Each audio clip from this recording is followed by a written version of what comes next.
నమస్కారం. అదృష్టం కార్యక్రమానికి స్వాగతం. భృగువు శ్రేష్టాష్టమంలో ఉంటే ఫలితాలేంటి? శుక్రుడు వివాహ దోషాన్ని కలిగిస్తాడా? జాతక సమస్యలకు పరిహారాలు తెలియచేయడానికి మనతో పాటున్నారు ప్రముఖ ఆధ్యాత్మికవేత్త జ్యోతిష్యులు నాగరాజు సిద్ధపల్లి. గురుగారితో మాట్లాడదాం, మరిన్ని విషయాన్ని తెలుసుకుందాం.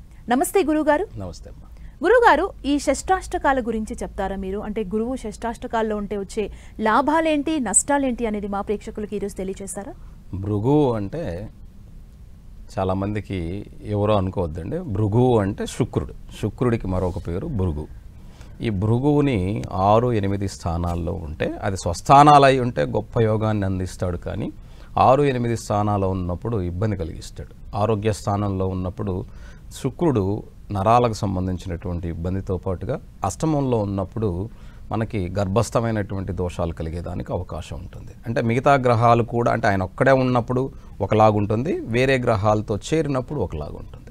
కాబట్టి శుక్రుడు కూడా వివాహ దోషాన్ని ఇస్తాడా అంటే వివాహ దోషాన్ని తప్పకుండా, ఇప్పుడు అదే చెప్తుంది. సప్తమాధిపతి 6లో ఉన్నా, సప్తమాధిపతి 8లో ఉన్నా, అది సొంత ఇల్లు అయితే స్వల్పమైన దోషమే తప్ప వివాహానికి పెద్ద దోషం ఉండదు. కానీ అది శత్రు రాశి కానీ లేదా శత్రు నక్షత్రంలో కానీ ఉన్నట్లయితే తప్పకుండా వివాహంలో దోషం ఉండేదానికి అవకాశం ఉంటుంది. కాబట్టి ఇక్కడ భృగు 6-8 ఇంట్లో సామాన్యంగా ఉండేటువంటి దోషాలకి ఇంట్లో తప్పకుండా తామర మొక్కని పెంచండి. ఈ తామర మొక్కను పెంచితే దోషాలు పోతాయా అంటే నేను ఒక్కటి చెప్తానండి. తామర పువ్వుతో పాటుగా తామర పువ్వును పెంచడం ద్వారా తామర గింజలు మనకు లభిస్తాయి. పెంచితే ఎందుకు గురువుగారు అంటే ఇంట్లో అద్భుతమైనటువంటి అరోమా ఉంటుంది, సైకలాజికల్గా. అలాగే మనం బాగుంటాం. అంటే మన న్యూరో సిస్టమ్ కూడా ఆ తామర వాసన వల్ల మన ఇంట్లో అద్భుతమైనటువంటి ఒక పాజిటివ్ ఎనర్జీ క్రియేట్ అవుతుంది. కాబట్టి పెంచటం ద్వారా అద్భుతంగా, అంటే ఇంట్లో ఉండే దోషాలు, అంటే చాలామందికి తెలియంది ఏంటంటే దోషం అంటే మనకు జరిగేటువంటి నష్టం, యోగం అంటే మనకు కలిగేటువంటి లాభం అనేటువంటి దృష్టిలో ప్రతి మనిషి ఉంటాడు. కాబట్టి యోగము దోషం అని చెప్పాల్సి వస్తుంది. వాస్తవానికి జాతకాలలో ఉండే దోషాన్ని కూడా యోగంగానే, ఎందుకంటే అనుభవించేది ఏదైనా యోగమే. కాబట్టి అది చెడుదైనా చెడ్డ యోగం, మంచిదైతే మంచి యోగం. కాబట్టి యోగం అని చెప్తే అది గొప్పది అనుకుంటారని, అలా కాకుండా అది దోషంగా చెప్పడం జరుగుతుంది. దోషం అంటే నష్టం కలిగిస్తుందని అర్థం. కాబట్టి ఈ తామర అంటే మన ఇంట్లో ఉండేటువంటి మొక్కలు, చాలా మొక్కల్ని ఇంట్లో ఉపయోగించుకుంటాం. తులసి ఎందుకు పెంచాలి? అద్భుతమైన సైన్స్ ఉంది. అలాగే తామర కూడా అంతే. ఇలా దోషానికి పరిహారం చెప్తే పెంచుతారు, కానీ అందులో ఔషధ మూలికలు ఉన్నాయి, మీకు మంచిదిరా నాయన అంటే వినేవాళ్ళు కాదు. అందుకని ఇందులో ఉన్నటువంటి నష్టాన్ని భర్తీ చేయడానికి తామరని పెంచండి. తామర వల్ల మనకి లక్ష్మీ యోగంతో పాటుగా సింబలైజ్డ్గా దాన్ని తామరని దేనికి చూస్తామంటే లక్ష్మీ స్వరూపంగా చూస్తాం. దానివల్ల మంచి జరుగుతుంది. ఓకే గురుగారు, మనతో పాటు కాలర్ జాయిన్ అవుతున్నారు సిద్దిపేట నుండి గణేష్ గారు. గణేష్ గారు నమస్తే అండి. నమస్కారం అమ్మా. గణేష్ గారు ఎవరి గురించి తెలుసుకుందాం అనుకుంటున్నారు? మా గురించి. ఓకే, పుట్టిన తేదీ వివరాలు తెలియజేస్తారా? 5/8 ఓకే 1979. 1979. సమయం ఉదయం 10 గంటల 15 నిమిషాలు. 10 గంటల 15 నిమిషాలు. సిద్దిపేటలోనే జన్మించారా గణేష్ గారు? సిద్దిపేటనమ్మా. ఏం తెలుసుకుందాం అనుకుంటున్నారు? నాకు ఇంతవరకు సంతానం లేదు. మాకు అన్ని రంగాలలో విఫలమైన, కొంత దత్త తెచ్చుకునేందుకు వీలున్నదని. అలా ఇట్లాగా మీరు అడిగినటువంటి ప్రశ్నకు నమస్తే. గురువారు. నమస్తే అండి గణేష్ గారు. మీ యొక్క లగ్నం వచ్చి కన్యా లగ్నం అండి. రాశి వచ్చేసి మీది ధనుర్రాశి, నక్షత్రం మూలా నక్షత్రం 3వ పాదం. అవునా? అవును. అయితే ఇక్కడ పంచమ స్థానాధిపతి వ్యయంలో ఉన్నాడు. ఇప్పుడు నేను అదే చెప్తాను, 6, 8, 12లో ఏ స్థానాధిపతి ఉంటే ఆ స్థానానికి దోషం కలుగుతుంది. ఇప్పుడు మీరే చెప్పారు సంతానం కలగలేదని. ఇక్కడ పంచమాధిపతి అయినటువంటి శని రాహుతో చేరి 12వ స్థానంలో ఉన్నందువల్ల ఇక్కడ ఇబ్బంది కలగటానికి గల కారణం అది క్లియర్గా అర్థమైపోతుంది. అలాగే మీరు అడిగారు, నేను అన్ని రంగంలో విఫలమయ్యాను సార్, నాకు ఇబ్బంది. మీరు ఇంకా విఫలమవ్వరు ఈ జూన్ 22 తర్వాత నుంచి. ఖచ్చితంగా మీరు చేసే పనిలో సక్సెస్ అనేది సాధించేదానికి అద్భుతమైనటువంటి అవకాశం ఉంది. రాహు మహాదశ వస్తుంది. రాహు 12వ ఇంట్లో పాపగ్రహమై ఉన్నందువల్ల, పాపగ్రహంతో కలిసి ఉన్నందువల్ల 12వ స్థానంలో, 6వ స్థానానికి కూడా శని అధిపతి 12వ స్థానంలో యోగాన్ని ఇస్తాడు. కాబట్టి సంతానానికి యోగాన్ని ఇవ్వడు. మరలా చెప్తున్నాను మీకు నేను, 6వ స్థానానికి కూడా అధిపతి కాబట్టి 12వ ఇంట్లో యోగకారకుడు, అది పాపగ్రహమై ఉన్నందువల్ల. అయితే రాహుతో కూడా ఉన్నాడు కాబట్టి యోగాన్ని ఇస్తాడు. ఈ రాహు మహాదశ మీకు ఈ జూన్ 22 నుంచి మొదలవుతుంది. మీరు వృత్తిలో లేదా మీరు చేసే పనిలో మాత్రం ఇక్కడ తప్పక విశేషమైన ఫలితాన్ని ఇస్తుంది. సంతాన దోషం అన్నది మీరు తప్పకుండా అది ఉంది, దానికి మీరు డాక్టర్ని కలవాల్సిందే, ఇద్దరు వెళ్లాల్సిందే. ఒకళ్ళు చూసి నేను పరిహారం చెప్పలేను. కాబట్టి దయచేసి మీరు డాక్టర్ని కన్సల్టేట్ చేయండి. లేదు అంటే ఇంకొకసారి కాల్ కలిసినప్పుడు మీ ఆవిడది నాకు ఇస్తే నేను తప్పకుండా చూసి చెప్తాను. మరో కాలర్ జాయిన్ అవుతున్నారండి, పెద్దాపురం నుంచి చౌదరి గారు. చౌదరి గారు నమస్తే అండి.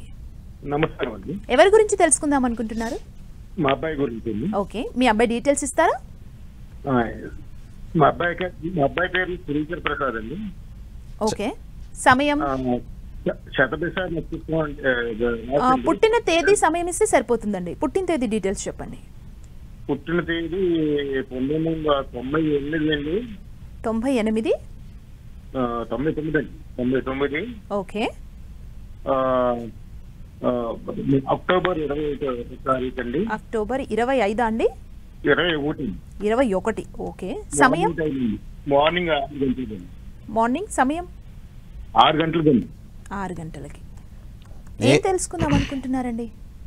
అబ్బాయి మ్యారేజ్ అయిందండి, పరిస్థితి బాగుంటలేదు, ఆస్తులని పాడు చేసింది, స్థిరత్వం లేదు. సార్ మీరు వినండి, మీది సరిగ్గా క్లారిటీ లేదు, మీరు వినండి నేను చెప్పేది. ఇక్కడ మీ లగ్నం, మీ అబ్బాయిది మీరు ఇచ్చినటువంటి డేట్ ఆఫ్ బర్త్ 21 అక్టోబర్ 1999 ఉదయం 6 గంటలు అని చెప్పారు మీరు. ఇక్కడ మీ అబ్బాయి లగ్నం వచ్చి కన్యా లగ్నం అండి, రాశి వచ్చేసి కుంభరాశి, మీరు చెప్పిన శతభిష నక్షత్రం 2వ పాదం. అయితే ఇక్కడ వివాహ స్థానాధిపతి, నేను ఇందాక కూడా మరలా చెప్పాను, ఏ స్థానాధిపతి అయినా 6, 8, 12లో ఉంటే దోషము ఆ స్థానానికి. ఇక్కడ మీ అబ్బాయి జాతకంలో కుజ దోషంతో పాటుగా జాతకంలో సప్తమాధిపతి అయినటువంటి గురువు వక్రించి శనితో కూడా ఉన్నాడు. ఒక్కడే గురువు ఉంటే పెద్ద దోషం ఉండేది కాదు, ఎందుకంటే పరివర్తన యోగం వల్ల వాళ్ళు ఏదో కొద్ది రోజులు దెబ్బలాడుకున్నా కలిసి ఉండేదానికి అవకాశం ఉండేది. కానీ ఇక్కడ కొంచెం కష్టం అండి వాళ్ళిద్దరు కలిసి ఉండేదానికి. ఈ గురుదశ అయిపోతుంది, అందులో శని మహాదశ ఆగస్టు నుంచి మొదలవుతుంది. ఈ ఆగస్టు నుంచి ఉండేటువంటి శని పంచమ సప్తమ 6వ స్థానాధిపతి అయి అష్టమ స్థితిలో ఉన్నందువల్ల ఇక్కడ దోషాన్ని కలగజేసేదని, అందులో కూడా నీచ స్థితిలో ఉండటం అది ఇబ్బందికరంగా ఉంటుంది. కాబట్టి ఈ శని మహాదశ వస్తుంది, కాబట్టి ఇక్కడ సమస్య అనేది పెద్దదవుతుంది.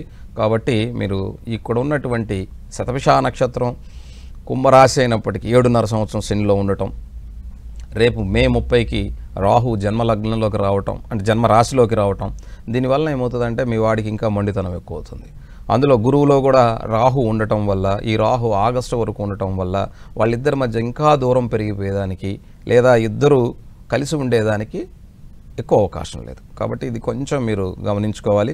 వచ్చే శని మహాదశ 19 సంవత్సరాలు ఉంటుంది. కాబట్టి ఈ 19 సంవత్సరాల శని మహాదశ బాగుండాలి అంటే ఇక్కడ ఉన్నటువంటి పంచమ 6వ స్థానాధిపతి అష్టమ స్థితిని పొంది ఉన్నందువల్ల, పంచమ స్థానం అంటే మంత్రస్థానము, 6వ స్థానం అంటే ఆరోగ్య స్థానం. 6వ స్థానాధిపతి 8వ ఇంట్లో ఉండవచ్చు, కానీ అది నీచ స్థానంలో ఉండటం వల్ల ఇబ్బంది కలుగుతుంది. కాబట్టి ఆయన ఆరోగ్యం అన్నా బాగుండటం కోసం ఆయన ఇష్టదైవాన్ని ఏదో ఒక మంత్రాన్ని, అంటే ఇష్టదైవానికి ఒక మంత్రం మనం చెప్పుకుంటాం కదా, శబ్దంతో చదువుకోవాలి. అది ప్రతిరోజు అలాగా ఒక 18 సార్లు, అది మీ ఇష్టం, అది ఏదైనా సరే, ఫలానా చదవాలని ఏం లేదు. ఎందుకంటే భగవంతునికి అనేక మనం ఎలా తలిస్తే ఎలా పిలిస్తే అలా పలుకుతాడు. కాబట్టి ఒక శబ్దంతో పిలవాలి. కాబట్టి ఒక మంత్రం అంటే శబ్దం, ఆ మంత్రాన్ని శబ్ద స్వరూపంగా మనం గట్టిగా 18 సార్లు చదువుకునే ప్రయత్నం చేయమనండి. అది 19 సంవత్సరాలు ప్రతిరోజు చేయమనండి, ఆ శని దశ బాగుంటుంది. మరో కాలర్ జాయిన్ అవుతున్నారండి, రాజనగరం నుంచి చంద్రకళ గారు. చంద్రకళ గారు నమస్తే అండి. నమస్తే అండి, గురువు గారితో మాట్లాడు. ఓకే, ఎవరి గురించి తెలుసుకుందాం అనుకుంటున్నారు చంద్రకళ గారు? బాబు గురించి అండి. ఓకే, నాకు డీటెయిల్స్ ఇస్తారా? పుట్టిన తేదీ వివరాలు. 2001 ఓకే, నవంబర్ 12 సాయంత్రం 6 గంటలకండి. సాయంత్రం 6 గంటలకి. మీ బాబు గురించి ఏం తెలుసుకుందాం అనుకుంటున్నారు? బాబుకి చదువు అయిపోయిందండి, 2 సంవత్సరాలైంది. ఓకే, జాబ్ గురించే తను కొంచెం డిప్రెషన్ లో పోయి రకాలుగా ఇబ్బంది పడుతున్నారండి. అలాగమ్మా, ఇక్కడ మీ అబ్బాయి లగ్నం వచ్చేసి వృషభ లగ్నం, రాశి కన్యా రాశి, హస్త నక్షత్రం 3వ పాదం. కంగారు పడద్దు. ఇక్కడ గురువు 10వ స్థానానికి గోచారంలో వస్తాడు కాబట్టి ఉద్యోగం దొరుకుతుంది. కానీ నాకు అంత ఉద్యోగం కావాలి, నాతో పాటు వాళ్ళకి అంత జీతాలు ఉన్నాయి, ఇంత జీతాలు ఉన్నాయి, ఈ కంపారిజన్ మాత్రం వద్దని చెప్పండి. వచ్చిన దాంట్లో హాయిగా కళ్ళు మూసుకొని వెళ్ళి జాయిన్ అయ్యి హాయిగా ఉద్యోగం చేసుకోమనండి. ఉద్యోగం దొరుకుతుంది.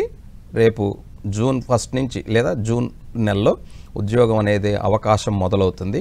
అక్కడ ఏ అవకాశం వచ్చినా అది చిన్నదైనా వదిలిపెట్టకుండా ముందుకు వెళ్తే అతను తర్వాత జీవితంలో బాగుంటాడు. ఎందుకంటే మీరు ఒక చిన్న ఆలోచన చేయండి. జీవితంలో ఒకప్పుడు బంగారం చాలా తక్కువ ఉండింది, కాలగమనంలో ఈ రోజున ఎంత అయింది? అలాగే ఒక చిన్న స్థలం కొనుక్కుంటే ఎలా ఉంటుంది? ఒకప్పుడు అదంతా 10,000, కానీ ఈ రోజున కోట్లు అయిపోయింది ఆ ప్రాంతాన్ని బట్టి. అలాగే మనం ఉండే చోటును బట్టి ఒక చిన్న ఉద్యోగంలో స్టార్ట్ అయినా మనం అందులో ఎదగగలిగితే చాలా గొప్ప స్థితికి వెళ్తాం. కాకపోతే అంత ఓపిక ఉండాలి. అది కొంచెం మీ అబ్బాయికి చెప్పండి. దొరుకుతుంది. డిప్రెషన్ అంటే మానసికంగా డిప్రెషన్లోకి వెళ్ళిపోవద్దు. ఎందుకంటే ఎవరమైనా సరే, హనుమంతుడు అంతటి వాడు కూడా సుందరాకాండ చదివితే మీకు అర్థమవుతుంది. ఒకసారి ఆయన కూడా అయ్యో నేను ఈ దుస్థితి నేను చెప్పలేనే రాముడికని ఆయన కూడా ఏమంటారు న్యూన్యతాభావంలోకి వెళ్ళిపోయి ఆయన కూడా ఆత్మహత్య చేసుకోవాలనుకుంటాడు. అంటే డిప్రెషన్లోకి వెళ్ళిపోతాడు. కానీ అందులోంచి బయటకు వచ్చి ఆయన సీతాన్వేషణ చేసి రాముడిని సంతోషపరిచినందుకే అది సుందరాకాండ అయింది.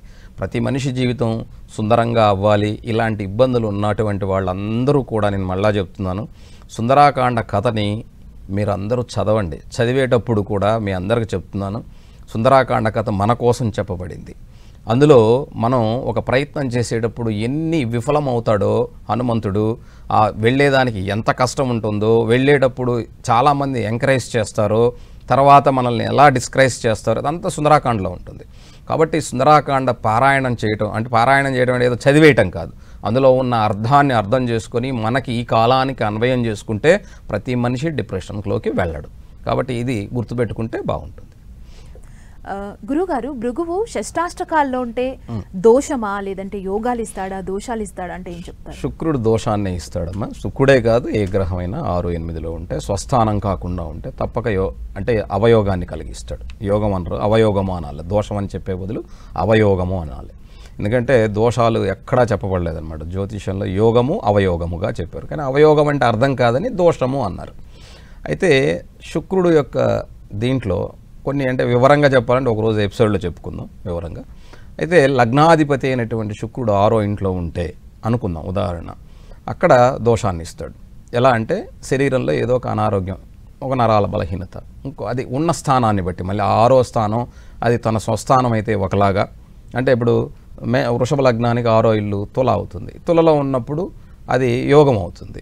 అలాగే మిథున లగ్నానికి 6వ ఇల్లు వృచ్చికం అవుతుంది, వృచ్చికంలో ఉన్నప్పుడు ఖచ్చితంగా దోషం అవుతుంది. ఇట్లాగా ఉన్న స్థానాన్ని బట్టి దోషం ఇస్తాడు. అది వాళ్ళ జాతకంలో చూసి మనం చెప్పాల్సి ఉంటుంది. ఓకే, మనతో పాటు ప్రొద్దుటూరు నుంచి కాలేజ్ జాయిన్ అవుతున్నారండి లక్ష్మి గారు. లక్ష్మి గారు నమస్తే అండి. నమస్తే మేడం. ఎవరి గురించి తెలుసుకుందాం అనుకుంటున్నారు? మా అల్లుడు గారు తెలుసుకోవాలనుకుంటున్నారు మేడం. డీటెయిల్స్ ఇస్తారా అండి? పుట్టిన తేదీ వివరాలు ఇస్తాను మేడం. చెప్పండి. 25/11/89 మేడం, 1989. 1989. సమయం అండి? సమయం మేడం మధ్యాహ్నం మేడం. మధ్యాహ్నం. టైం గుర్తుందా? టైం తెలియదు మేడం. మధ్యాహ్నం జన్మించారా? ఎక్కడ జన్మించారు? ఒంగోలు మేడం. ఒంగోలు. చెప్పండి అమ్మా, ఏం తెలుసుకోవాలి మీరు? నమస్కారం గురువు గారు. నమస్తే తల్లి, చెప్పండి. మా అల్లుడు గారి గురించి తెలుసుకోవాలనుకుంటున్నారు. అంటే వాళ్ళు ఇంటి ప్రయత్నంలో ఉన్నారు, కాస్త లేట్ అవుతూ ఉంది. అలాగే, తప్పకుండా. ఇక్కడ అతన్ని యొక్క మీరు ఇచ్చినటువంటి డేట్ ఆఫ్ బర్త్ ప్రకారం మీరు ఇచ్చింది నవంబర్ 25, 1989 మధ్యాహ్న సమయంలో. అయితే ఇక్కడ జన్మజాతకంలో 12 తర్వాత వేశాను నేను, మధ్యాహ్నం అన్నారు కాబట్టి అది 2 మధ్యలో. ఇక్కడ లగ్నం కుంభలగ్నం వస్తుంది. దాని ప్రకారం అయితే అంటే మీరు కరెక్ట్ టైం ఇచ్చుంటే మీకు నేను కరెక్ట్గా చెప్పుండొచ్చు, కానీ మధ్యాహ్నం అంటే 12:30 నుంచి వేశాను నేను. కాబట్టి ఇక్కడ లగ్నం కుంభలగ్నం, తులారాశి, నక్షత్రం చిత్తా నక్షత్రం 4వ పాదం. జన్మజాతకంలో 4వ స్థానాధిపతి గృహాధిపతి అయినటువంటి శుక్రుడు లాభంలో ఉన్నాడు. కాబట్టి కంగారు పడాల్సిన అవసరం లేదు. శని మహాదశ జరుగుతుంది. శని మహాదశ మొదలైందనమాట 2024 సెప్టెంబర్ 4వ తారీఖు నుంచి. కాబట్టి ఇక్కడ శుక్రుడితో, పరమమిత్రుడైనటువంటి శుక్రుడితో, భాగ్యాధిపతి అలాగే 4వ స్థానాధిపతి అయిన శుక్రుడు జాతకంలో శనితో కూడా కలిసి ఉన్నందువల్ల పరమమిత్రుడై ఉన్నందువల్ల, గురువు దృష్టిలో ఉన్నందువల్ల పంచమ స్థానంలో ఉండి తప్పకుండా ఇక్కడ గృహయోగం ఉన్నది. ఏం భయపడాల్సిన అవసరం ఏం లేదు. ఇక్కడ జాతకరీత్యా ఇప్పుడు గురువు 8వ ఇంట్లో ఉన్నాడు కాబట్టి గోచారంలో ఆ గురువు 9వ స్థానానికి వచ్చిన తర్వాత గృహయోగం అన్నది తప్పకుండా ఉంటుంది. జూన్ 15th తర్వాత నుంచి ఆ యోగం ఉందమ్మా ఈ సంవత్సరం. నమస్కారం. మరో కాలర్ ఉన్నారండి, మేడ్చల్ నుంచి భాగ్య గారు. భాగ్య గారు నమస్తే అండి. నమస్కారం. ఎవరి గురించి తెలుసుకుందాం అనుకుంటున్నారు? మా చెల్లి గురించి. ఓకే, మీ చెల్లి డీటెయిల్స్ ఇస్తారండి? జూలై 20, 1999. 1999 జూలై 20. సమయం? కరెక్ట్ టైం తెలియదు. 3 to 4 మధ్యలో. ఉదయమా సాయంత్రమా? సాయంత్రం 3 to 4 మధ్యలో సాయంత్రం. ఏం తెలుసుకుందాం అనుకుంటున్నారు మీ సిస్టర్ గురించి? పెళ్లి గురించి. ఓకే, వెడ్డింగ్ గురించి. అలాగమ్మా, ఇక్కడ మీ యొక్క చెల్లి అక్క వాటవర్ లగ్నం వచ్చేసి ఆమెది వృచ్చిక లగ్నం, రాశి తులారాశి, నక్షత్రం చిత్తా నక్షత్రం, 4వ పాదం. జన్మజాతకంలో సప్తమాధిపతి అయిన శుక్రుడు దశమ స్థితిలో ఉన్నప్పటికీ లగ్నాధిపతి అయినటువంటి కుజుడు వ్యయంలో ఉన్నాడు. ఇక్కడ 12వ స్థానంలో. ఇక్కడ 12వ స్థానంలో ఉండడం దాన్ని దోషంగా చెప్పబడుతుంది. అయితే చంద్రుడు కూడా ఉన్నాడు కాబట్టి వివాహం అవుతుంది, అవ్వకుండా ఏం లేదు. 12వ ఇంట్లో చంద్రుడు కూడా ఉన్నందువల్ల వివాహం అవుతుంది. అయితే ఇప్పుడు సంబంధాలు వస్తున్నాయి కానీ కుదురుతుందమ్మా, కుదురుతుంది. కొద్దిగా ఓపికగా ఉండండి, ఖచ్చితంగా ఈ డిసెంబర్లోపు కుదురుతుంది. గురుగారు, అంటే భృగువిచ్చే యోగాలు అంటే ఎప్పుడు దోషాల గురించే కాదు, అసలు ఎలాంటి యోగాలు భృగువిస్తాడు అని చెప్తారు? శుక్రుడు, భృగు అంటే శుక్రుడు ఒక జన్మలో అంటే ఆయన్ని భృగు యొక్క కుమారుడుగా, లక్ష్మీ సహోదరుడుగా చెప్తామమ్మా. ఇక్కడ లక్ష్మీ అనుగ్రహం అంటే జాతకంలో ఉందా లేదా అని మనం చూసేటప్పుడు భాగ్యరాశిని చూసి భాగ్యాధిపతి ఉంటే చెప్తూ ఉంటాం. అలాగే శుక్రుడు కూడా ఉండే స్థానాన్ని బట్టి శుక్రుడు ఆ స్థానంలో మిత్రరాశ, శత్రురాశ, లేకపోతే ఆయన ఉన్న కేంద్రమా, కోణమా, లేకపోతే భాగ్యమా, దానికి అది ఉచ్చమా, నీచమా, ఇవన్నీ చూసి అతను చెప్తాం. అయితే శుక్రుడు జన్మజాతకంలో బాగుంటే ఖచ్చితంగా భోగభాగ్యాలు అనేవి ఉంటాయి. అంటే లక్ష్మీ యోగం ఉంటుంది. ఆ లక్ష్మీ యోగం ఉన్నప్పుడు ఏంటంటే ఆరోగ్యం, నా ఉద్దేశంలో అందరికీ డబ్బు అనుకుంటారు, దయచేసి లక్ష్మీ యోగం అనగానే డబ్బులు అనుకోకండి దయచేసి. నా దృష్టిలో ఆరోగ్యమే మహాభాగ్యము. ఆరోగ్యం ఉంటే నువ్వు ఎంతైనా సంపాదించవచ్చు, కానీ ఎంతైనా ఉన్నా నువ్వు ఆరోగ్యాన్ని సంపాదించలేవు. కాబట్టి శుక్రుడిచ్చేటువంటిది గొప్ప ఆరోగ్యాన్ని ఇవ్వగలుగుతాడు. అలా ఉంటేనే మనం చాలా ఆనందాన్ని, సంతోషాన్ని పొందగలుగుతాం. కాబట్టి శుక్రుడు అనుగ్రహం ఎలా ఉందో తెలుసుకోవాలంటే చాలామందికి చాలా వస్తువుల మీద వాళ్ళకి ఇష్టం ఉంటుంది, మంచి బట్టల మీద ఇష్టం ఉంటుంది, అందంగా రెడీ అవ్వాలని ఇష్టం ఉంటుంది, మంచి సువాసన వెదజల్లేటువంటి వస్తువుల్ని వాడుతూ ఉంటారు. ఇలా వాళ్ళకి ఆ శుక్రుడు అనుగ్రహం ఉంటేనే అవన్నీ కూడా ఆ లక్షణాలు ఉంటాయన్నమాట. అలా మనం ఈజీగా తెలుసుకోవచ్చు. అంటే అద్భుతమైనటువంటి శారీరకమైనటువంటి యోగాన్ని, ఆనందాన్ని పొందాలంటే శుక్రుడు అనుగ్రహం తప్పకుండా ఉండాలి. ఓకే గురుగారు, మనతో పాటు కాలర్ జాయిన్ అవుతున్నారు విజయ్ గారు. విజయ్ గారు నమస్తే అండి. నమస్తే మేడం. ఎవరి గురించి తెలుసుకుందాం అనుకుంటున్నారు? నా గురించి మేడం. ఓకే, డీటెయిల్స్ ఇస్తారండి? డిసెంబర్ 11, 1981. డిసెంబర్ 11, 1981. సమయం? ఉదయం 9 గంటలకి. ఉదయం 9 గంటలకి. ఏం తెలుసుకుందాం అనుకుంటున్నారు విజయ్ గారు మీ గురించి? అంటే మా అమ్మగారు మార్నింగ్ 8:50 1 నిమిషాలు అటు ఇటు 9 అన్నారు. Okay okay. కానీ 8:53కి లగ్నం మారిపోతుంది. అది ధనుసు లగ్నమా మకర లగ్నమా తెలుసుకోవాలన్నది నా కోరిక అండి. ధనుసు లగ్నమేనండి, మకర లగ్నం కాదు. ధనుర్లగ్నంలోనే ఉంది మీ యొక్క లగ్నం. లగ్న కేతు, 2వ ఇంట్లో శుక్రుడు, అలాగే 6వ ఇంట్లో చంద్రుడు, సప్తమ రాహు, దశమంలో శని కుజులు, ఏకాదశ గురు, 12వ ఇంట్లో రవిబుధులు. జాతకంలో లగ్నాధిపతి, విద్యాస్థానాధిపతి గురు ఏకాదశంలో శత్రురాశిలో ఉన్నప్పటికీ కూడా ఏకాదశంలో ఉన్నాడు. కాబట్టి మీరు కంగారు పడాల్సిన అవసరం అయితే ఇక్కడ ఏమీ లేదు. పరివర్తన యోగాలు శుక్రుడికి, బుధుడికి, అలాగే కుజునికి పరివర్తన యోగం కలిగి ఉన్నాయి.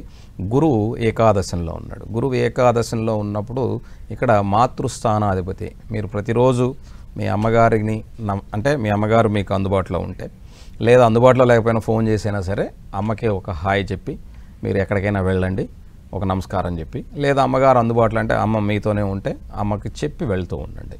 దానివల్ల మీకు మంచి జరుగుతుంది.